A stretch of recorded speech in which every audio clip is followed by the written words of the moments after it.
बऱ्याच जणांना ढोकळा बनवणे अतिशय अवघड वाटतं, तर अगदी सोप्या पद्धतीने स्पॉन्जी ढोकळा कसा बनवायचा ते आज आपण पाहणार आहोत. तर नमस्कार, स्वागत आहे तुमचे खमंग रेसिपीज कट्टा या चॅनलवर. मी प्रतिभा तुम्हा सर्वांचे मनापासून स्वागत करते. तर तुम्ही इथं बघू शकता अगदी जाळीदार ढोकळा तयार झाला आहे आणि हा स्पॉन्ज बघा अगदी सॉफ्ट झाला आहे. तर असा ढोकळा कसा बनवायचा ते आज आपण अगदी सोप्या पद्धतीने बघणार आहोत. तर आपलं घरगुती साहित्यात तयार होणारा हा ढोकळा बेसन पीठ, चवीनुसार मीठ, साखर, तेल, लिंबू आणि इनो इथं लागणार आहे.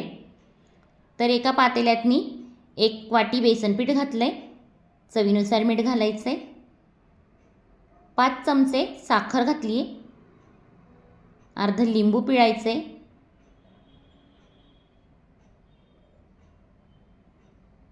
आता यात 3 चमचे मी तेल घालते आहे. याच चमच्याने साखर मोजली होती. आता विस्करच्या साहाय्याने हे आपल्याला थोडं थोडं पाणी घालून हे मिक्स करून घ्यायचं आहे. ज्या वाटीने मी बेसन पीठ घेतलं होतं त्याच वाटीने पाणी घेतलं आहे. छान आपल्याला हे फेटून घ्यायचं आहे साखर विरघळेस्तोवर. अशा पद्धतीचं एक बॅटर तयार करायचं आहे. आता यात घालणार आहोत आपण फूड कलर. अगदी चिमूटभर लेमन येल्लो फूड कलर घालायचं आहे आणि व्यवस्थित मिक्स करून घ्यायचं आहे. तर वाटीभर पाणी घेतलं होतं आपण, तर त्यातून एवढं पाणी शिल्लक राहिलं आहे. आता हे व्यवस्थित आपल्याला मिक्स करून घ्यायचं आहे आणि झाकून ठेवायचं 10 मिनटासाठी. तोपर्यंत आपण हा डब्बा घेतला आहे मी कुकरचा, तो तेलाने ग्रीस करून घ्यायचा आहे. त्याला व्यवस्थित तेल लावून घ्यायचं आहे. इथं कुकरमध्ये पाणीसुद्धा मी गरम करत ठेवलं आहे. 1 तांब्या पाणी आपल्याला उकळत ठेवायचं आहे. तर 10 मिनटं आपले इथं झाले.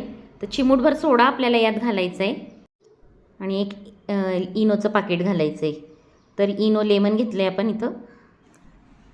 व्यवस्थित हाताने फेटून घ्यायचं आहे, फ्लपी होतं आहे तोवर. आता हे फुलून आलं आहे, तुम्ही बघू शकता. तो जो कुकरचा डबा आपण ग्रीस करून ठेवला होता त्यात आपण आता हे मिश्रण घालून घेऊया. ही प्रोसेस जरा पटकन करायची असते. पीठ फुलून आलं की डब्यात लगेच घालून घेणार आहे.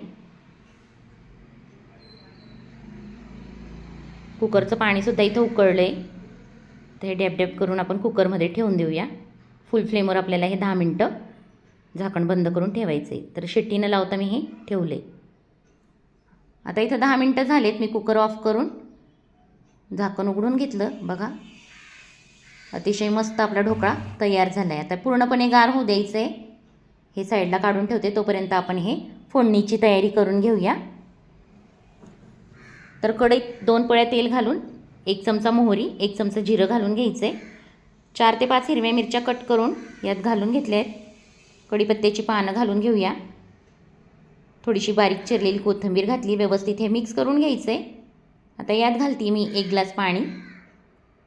छोटा ग्लास आहे तर 1 ग्लास पाणी घालून चिमूटभर मीठ घालायचं आहे आणि 3 ते 4 चमचे साखर घालायची. आता याला छान उकळी येऊ द्यायची. आता हे उकळी आली की आता हे मिश्रणसुद्धा आपण थंड होऊ देऊया. आता इथं हा ढोकळासुद्धा पूर्णपणे गार झाला आहे. आता हा डिमोल्ड करून घ्यायचा आहे. तर ताटवरून ठेवून मी हे काढून घेतलं आहे. तर तुम्ही बघू शकता अतिशय सहजरित्या हा ढोकळा बाहेर आला आहे. तर अतिशय स्पॉन्जी असा ढोकळा आपला तयार झाला आहे अगदी सोप्या पद्धतीने. आता याला कट करून घेऊया. लहान मोठ्या साईजमध्ये तुम्हाला जसे कट करायचे असतील तसे. तर उभे कट देऊन मी लगेच आडवे करून घेतलेत. अशा पद्धतीने स्क्वेअरमध्ये हा ढोकळा आपण कट करून घेतला आहे. आणि तुम्ही इथं बघू शकता अतिशय स्पॉन्जी ढोकळा झाला आहे. तुम्हाला जवळून दाखवते. जाळीदार ढोकळा आपला तयार झाला आहे. अगदी सॉफ्ट आहे. तुम्ही इथं बघू शकता मी प्रेस केल्यावरसुद्धा फुलून आला. तर मी बनवला या पद्धतीने. तुम्ही जरी फर्स्ट टाईम बनवला असेल तरी अजिबात फेल जाणार नाही. आता फोडणी ओतून घेतली आहे. तर मस्तपैकी आपला हा सॉफ्ट डोसा तयार आहे. अगदी जाळीदार झाला आहे. व्हिडिओ आवडला असेल तर लाईक करा, शेअर करा. चॅनलवर नवीन असाल तर चॅनलला सबस्क्राईब करायला विसरू नका. पुन्हा भेटूया अशाच नवीन व्हिडिओत नवीन रेसिपीबरोबर. तोपर्यंत बाय.